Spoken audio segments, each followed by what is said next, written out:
há algo de imenso e imparável sob o oceano, e não precisa de estar perto para chegar até si. Do Alasca à Nova Zelândia, do Chile ao Japão, o Oceano Pacífico é mais do que um mar. É todo um sistema de placas que rangem, esticam e eventualmente cedem. E quando isso acontecer, a questão não será se um país sofrerá um tsunami, mas quantos sofrerão de uma só vez. Poderá um único evento no Pacífico desencadear uma cadeia de tsunamis por todo o planeta? Hoje não falaremos de uma teoria. Falaremos de uma possibilidade documentada, de falhas ativas, pontos de pressão e um sistema sísmico a respirar pesadamente sob os nossos pés. Fique até o fim, porque o que está prestes a descobrir não te abala apenas. Ele liga-te. Tudo está ligado debaixo d'água. Abaixo da superfície do maior oceano do mundo, não existe uma única falha. Há todo um sistema de placas tectônicas a colidir, deslizar e acumular pressão. O Pacífico não é apenas um mar, é um campo de batalha geológico. Quando falamos do chamado Anel de Fogo, pensamos frequentemente em vulcões, mas o que realmente tira o sono é o sistema sísmico que une países, ilhas e continentes sob a mesma ameaça. Do Japão ao Chile, do Alasca à Nova Zelândia, a crosta terrestre não está dividida por fronteiras. Está interligada por fissuras invisíveis que se esticam sem que ninguém dê por isso. Não são linhas soltas. São uma rede, uma estrutura sob constante tensão. A fossa do Japão, onde ocorreu o sismo de 2011. A fossa de Kermadec, a norte da Nova Zelândia. A fossa de Tonga, uma das mais profundas e ativas. A imensa fossa Peru Chile, que continua a acumular energia desde o megassismo de Valdívia, em 1960. E claro, a temida Fossa das Aleutas, a norte, entre o Alasca e a Rússia. Todas fazem parte do mesmo sistema, uma cadeia interligada, onde o movimento numa área pode perturbar o equilíbrio de outra. Quando ocorre um grande sismo, nem tudo termina nesse epicentro. O evento liberta uma quantidade imensa de energia, não só sob a forma de ondas sísmicas, mas também sob a forma de pressão rearranjada noutras áreas. É como apertar um dos lados de uma esponja, o outro lado deforma-se. Em geologia, este efeito é designado por transferência de tensão, e não é apenas uma suposição, está documentado. Um sismo numa região do Pacífico pode aumentar a probabilidade de outro sismo noutro local, mesmo a milhares de quilômetros de distância.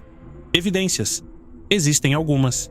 Em 2004, o megassismo de magnitude 9,1 de Sumatra, Andaman, não desencadeou apenas um tsunami mortal.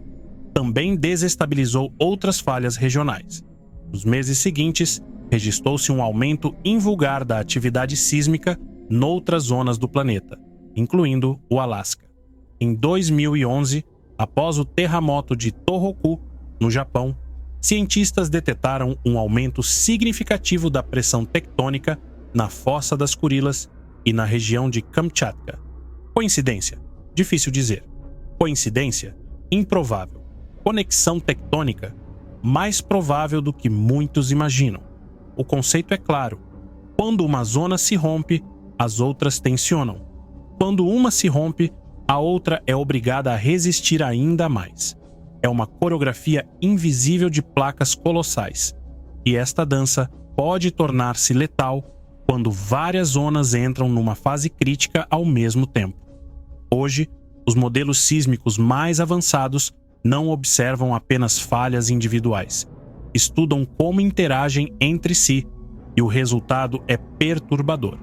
Em certos momentos, todo o sistema do Pacífico parece sincronizar-se, como se estivessem a ser preparados pontos de ruptura numa reação em cadeia. Não estamos a falar de teorias da conspiração. Estamos a falar de pura geodinâmica, dados de satélite, mapas de pressão, acelerômetros no fundo do mar. Tudo indica que os grandes eventos sísmicos nem sempre são independentes. E se isto for verdade, a lógica muda de figura, porque o perigo já não está apenas nas costas do Japão ou do Chile. Reside em como estes eventos podem desencadear outros, num efeito dominó silencioso e devastador. Durante anos, pensou-se que o risco era local. que um sismo no Japão era um problema japonês, e um sismo no Peru afetou apenas a América do Sul. Mas hoje sabemos que isso não é verdade. Vivemos num sistema tectônico global, interconectado, reativo, imprevisível. Uma grande ruptura no norte pode desencadear reações no sul. Um sismo no Pacífico Ocidental poderá modificar as tensões no Pacífico Oriental. E embora os tempos de resposta possam ser de dias, meses ou anos, a história geológica mostra-nos que as ligações existem. A diferença hoje é que temos os instrumentos para os ver, e, no entanto, continuamos a pensar em riscos isolados. Este bloco de placas não é estático, ele move-se. E falo debaixo dos nossos pés, sob as rotas de navegação, sob as economias costeiras, sob milhões de pessoas que acreditam que tudo está calmo, porque o mar, por enquanto, está silencioso. Mas quando este sistema treme, não pergunta em que país está. Ele apenas age, e o seu alcance pode ser planetário. Se achar isto útil, imagine o que ainda está para vir. Subscreva e partilhe este vídeo, porque em tempos difíceis, a preparação não acontece por acaso, e o que é compreendido pode salvar vidas. Não é uma falha só, são muitas e estão ativas. Durante muito tempo, a atenção global para os grandes sismos e tsunamis concentrou-se em algumas regiões: Japão, Chile e Indonésia. No entanto, o mapa sísmico do Pacífico está a mudar.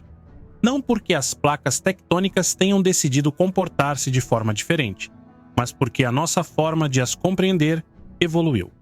E hoje, o que antes parecia um conjunto de acontecimentos isolados é agora visto como uma rede ativa, carregada de pressão e pronta para libertar energia. Para compreender isto, precisamos primeiro de olhar para o Pacífico não como um mar, mas como uma placa colossal rodeada de outras. A placa do Pacífico é uma das maiores do planeta e a sua orla é delineada por zonas de subducção, locais onde uma placa desliza por baixo da outra, acumulando tensão até se romper inevitavelmente. Estas zonas de subducção são numerosas.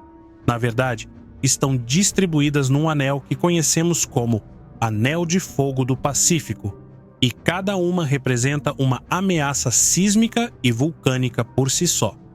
Mas neste blog não falaremos apenas de uma. Falaremos de 4 zonas críticas, 4 pontos críticos que os cientistas monitorizam com crescente preocupação, porque não estão a agir separadamente, mas em uníssono. Comecemos pela Fossa Tonga Kermadec, uma das zonas de subducção mais ativas do hemisfério sul. Estende-se desde o norte da Nova Zelândia até Samoa, e nos últimos anos tem apresentado um aumento significativo da atividade sísmica profunda. Estes sismos não são destrutivos à superfície, mas são um sinal claro de que as placas se movem com atrito crescente. O que aqui preocupa não é apenas a frequência, mas a profundidade. Quanto mais profundos forem os sismos, mais difícil é detectar os seus sinais precursores antes de uma grande rotura. E de acordo com estudos recentes, esta fossa poderia gerar um sismo de magnitude superior a 8,5, que não só afetaria a Nova Zelândia, como também enviaria ondas por todo o Pacífico Sul. Agora, viajamos para norte, até a fossa Nankai, na costa do Japão. Esta é uma das zonas mais estudadas do planeta, e com razão. A história japonesa é marcada por sismos com origem nesta fossa, como o Grande Terremoto de Ansei, em 1854. Cientistas japoneses alertam há anos que esta região está atrasada no seu ciclo sísmico. O padrão histórico sugere que um grande sismo deveria ter ocorrido há décadas e, no entanto, mantém-se silencioso. Um silêncio que os especialistas consideram preocupante. Espera-se que, quando libertado, este sismo possa atingir uma magnitude próxima de 9,0, afetando cidades densamente povoadas como Osaka, Kobe e Tóquio. As simulações apontam para mais de 320 mil vítimas se a evacuação não for realizada a tempo. E isto sem considerar o tsunami que se seguiria. Depois, temos a Fossa de Manila, talvez a mais ignorada de todas, mas também uma das mais potencialmente mortíferas. Esta área, localizada ao largo das Filipinas, é uma linha de subducção ativa que se manteve relativamente silenciosa durante décadas. Mas, por detrás desta aparente calma, a acumulação de energia é constante.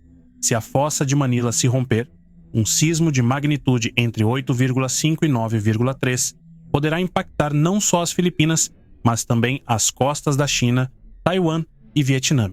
De forma alarmante, esta região possui menos infraestruturas sísmicas do que o Japão ou o Chile, o que multiplica os riscos. Além disso, as costas do Mar do Sul da China estão densamente urbanizadas e mal preparadas para um tsunami.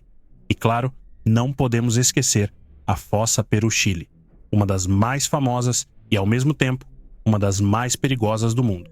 Esta fossa já foi palco de alguns dos sismos mais poderosos de que há registro, como o sismo de Valdívia em 1960, que atingiu a magnitude de 9,5.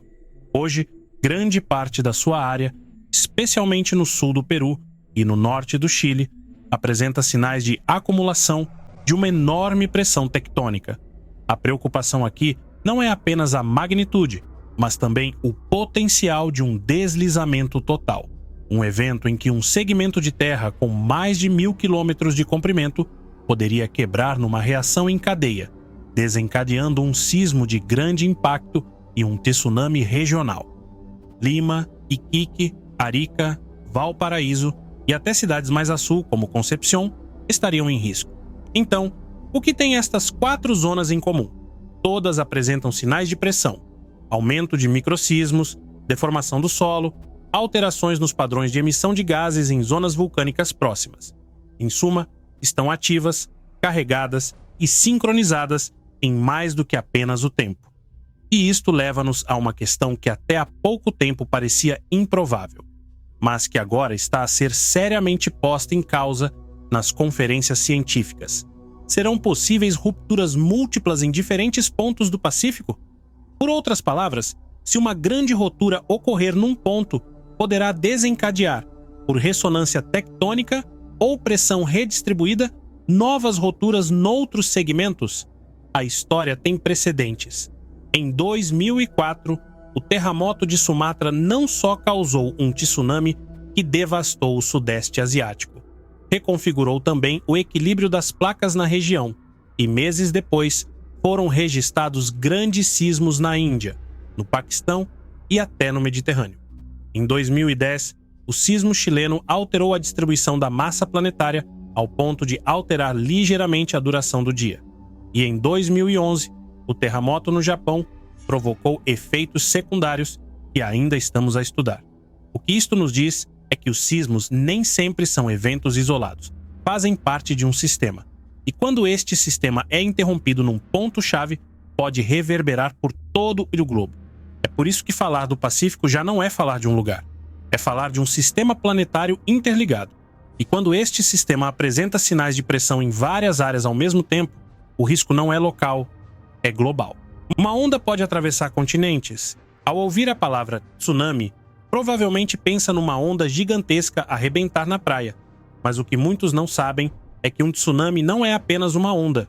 É uma sucessão de ondas de energia que atravessam todo o oceano, como se de uma única entidade viva se tratasse. Uma entidade que não precisa de estar por perto para o destruir. Os tsunamis não se formam aleatoriamente. Exigem uma condição específica, um grande deslocamento vertical do fundo do mar. Isto ocorre geralmente durante um terremoto de megatrust subaquático. Imagine uma porção gigantesca do fundo do oceano, que subitamente sobe ou afunda vários metros. Esta mudança não deforma apenas o fundo, desloca bilhões de litros de água num instante. Esta massa de água deslocada gera ondas que podem viajar a mais de 800 km por hora. Não são ondas visíveis a princípio. Na verdade, em mar aberto, podem passar despercebidas aos navios. Mas, à medida que se aproximam da costa, transformam-se. A energia é comprimida, a velocidade diminui, mas a altura aumenta. Em algumas costas, Estas ondas podem atingir os 10, 15 ou até 30 metros. E não estamos a falar de uma única onda. Os tsunamis costumam chegar em série. A segunda ou terceira vaga é normalmente a mais mortífera. O fundo do oceano desempenha um papel crítico na intensidade do impacto. Se o declive subaquático for suave, a onda crescerá lentamente, mas avançará para o interior. Se existir uma baía ou enseada, o efeito é amplificado como um funil, multiplicando a altura da onda. Ora, por que razão dizemos que uma onda pode atravessar continentes? Porque isso já aconteceu. Em 1960, um sismo em Valdívia, no Chile, libertou uma energia sísmica tão grande que gerou um tsunami que percorreu mais de 17 mil quilômetros. Atingiu o Havaí, devastou partes do Japão e causou mortes nas Filipinas.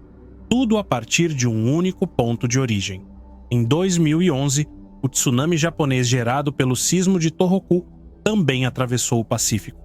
As ondas chegaram até a Califórnia e atingiram o porto de Crescent City, causando danos multimilionários. Mas o aspecto mais chocante foi a duração.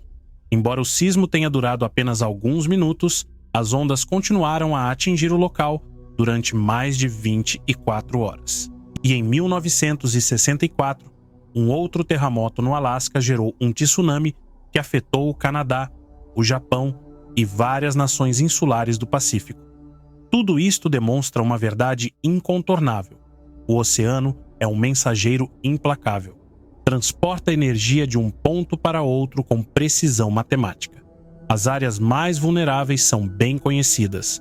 Havaí, devido à sua posição central no Pacífico. Califórnia e Oregon, devido às suas infraestruturas costeiras. Chile e Peru, com cidades densamente povoadas na linha direta de impacto. Japão e Filipinas, onde a geografia multiplica os efeitos. E Nova Zelândia, exposta a rupturas de Tonga, Kermadec ou mesmo do Pacífico Sul. E embora os sistemas de alerta precoce, como as boias DART ou as redes de satélites, existam hoje, o prazo para a ação é limitado. Algumas regiões têm apenas 10 a 30 minutos para evacuar. Outras têm mais, mas não estão preparadas. Muitas não saberiam o que fazer se soasse uma sirene. Não sabem que, ao verem o mar a recuar, devem correr para cima, em vez de ficarem paradas a observar. O conhecimento pode salvar vidas, mas apenas se for acompanhado de preparação. Exercícios, rotas de evacuação, educação comunitária. Porque quando uma onda surge do outro lado do oceano, não pergunta se está preparado. Ela simplesmente chega. Há uma segunda realidade mais complexa. Nem todas as ondas chegam da mesma forma. O formato do fundo do mar, a profundidade, o tipo de rebentação, tudo desempenha um papel. Há zonas onde uma onda de 2 metros pode ser tão destrutiva como uma de 10 metros, simplesmente porque canaliza, porque transporta detritos, porque se repete a cada 15 minutos durante horas. Imagine isto, um sismo de magnitude 9 na fossa de Tonga Kermadec. Em 3 horas, o tsunami atinge a Nova Zelândia. Em 5, chega ao Havaí. Em 8 horas, o Chile e o Peru estão em alerta máximo. As Filipinas têm apenas algumas horas para evacuar milhões de pessoas. Em 10 horas, Califórnia e Japão enfrentam a sua vez. E o pior, não é uma onda. São várias, separadas por horas. Alguns mais pequenos, outros muito maiores. E o que acontece se esse tsunami atingir portos importantes como Los Angeles, Tóquio ou Valparaíso? A economia global paralisa, porque a infraestrutura costeira não transporta apenas pessoas. Transporta petróleo, alimentos, contentores, redes elétricas e cabos submarinos de internet. Um tsunami global não é apenas um desastre natural. É um colapso logístico, econômico e humano. E é por isso que cada terremoto no Pacífico deve ser visto como parte de uma rede, porque a energia libertada num local pode gerar tremores secundários noutros, e cada onda que atravessa o mar é um lembrete de quão frágeis somos, e de como tudo está interligado. À medida que o Pacífico continua a aumentar a tensão, A questão não é se virá outra onda. A questão é: estaremos prontos? Durante séculos, as civilizações costeiras viveram à mercê do oceano, sem saber quando ou como viria a próxima onda. Hoje temos os satélites, os sensores e os supercomputadores. Podemos medir a pulsação da Terra. Podemos ver como respira o fundo do mar. Mas, mesmo com olhos, permanecemos cegos se não agirmos a tempo. A tecnologia moderna permite-nos detectar tsunamis nos seus estágios iniciais. O sistema mais conhecido é o DART, Deep Ocean Assessment and Reporting of Tsunamis, avaliação e relatório de tsunamis em oceanos profundos. Estas boias são colocadas em pontos estratégicos do oceano e, juntamente com sensores de pressão no fundo do mar, detectam alterações mínimas na coluna de água. Quando o fundo do oceano sobe ou desce, estas boias sabem quase imediatamente. Esta informação é enviada por satélite para centros de monitorização, que cruzam os dados com sismômetros e estações de GPS. Em minutos, são calculados a magnitude do sismo, a velocidade de propagação do tsunami e o seu potencial impacto em diferentes partes do Pacífico. Em teoria, poderíamos ganhar tempo vital, mas, na prática, o desafio é diferente. O tempo nem sempre é suficiente, e nem todos estão preparados para o utilizar. A tecnologia não é infalível. Há regiões onde simplesmente não há cobertura. Em muitas costas do Pacífico Sul, por exemplo, não existem rotas de evacuação. As comunidades vivem em zonas baixas, sem acesso rápido a terrenos mais elevados. E mesmo quando o alerta chega, muitas vezes não há infraestruturas para agir. Em cidades densamente povoadas como Lima, Manila ou mesmo Los Angeles, o trânsito pode impossibilitar a evacuação a tempo. Em ilhas turísticas como Bali, Fiji ou Hawaii, a informação nem sempre chega a todos e os visitantes ignoram frequentemente os sinais de alerta. Os segundos transformam-se em minutos. Minutos, uma corrida contra o oceano. E isto sem considerar os fatores humanos. Medo, desinformação, descrença. Muitos não acreditam que o mar possa recuar e depois atacar. Outros não sabem que a primeira onda nem sempre é a mais forte. Alguns simplesmente não querem sair de casa. E então, o que poderia ter sido evitado transforma-se em tragédia. O verdadeiro problema não é a falta de dados, é a falta de ação. Temos mapas de risco, temos simulações, temos modelos que mostram que bairros inundariam primeiro, que edifícios colapsariam, que ruas ficariam inutilizáveis. O que não temos é determinação, porque ninguém quer ser quem desencadeia uma evacuação por precaução. Ninguém quer ser responsável por paralisar uma cidade devido a uma ameaça que ainda não foi vista. Mas é isso que o mar exige: agir antes de ver, reagir antes que seja óbvio, porque quando é, já é tarde demais. E, entretanto, o Pacífico continua a acumular pressão. A fossa de Nankai, a fenda de Shumagin, a fossa de Tonga Kermadec. Todos respiram. E essa respiração é sentida nas placas tectônicas, nas deformações do fundo do mar, nos dados de satélite que mostram como a Terra se está a mover. A questão já não é se isso vai acontecer. A questão é se saberemos responder quando acontecer. Porque o próximo grande evento não será local. Não será um problema de um só país. Será uma crise interligada. Ondas afetarão infraestruturas críticas. Portos fecharão. Mercados serão afetados. E o impacto atingirá mesmo aqueles que nunca viram o mar. Centrais costeiras, fábricas, refinarias, centros de distribuição, todos estão na linha de fogo. E se falharem, tudo o resto também cairá. O que parece um desastre natural hoje pode ser uma crise humanitária, econômica e logística amanhã. É por isso que o Pacífico é mais do que apenas um oceano. É um sistema, uma rede de pressão que liga continentes, culturas e civilizações. Quando uma trincheira se move, o mundo inteiro treme. E não se trata de ser alarmista. Trata-se de ser realista. A Terra não para. O oceano não pede autorização. E embora não possamos impedir o que está para vir, podemos decidir como enfrentá-lo.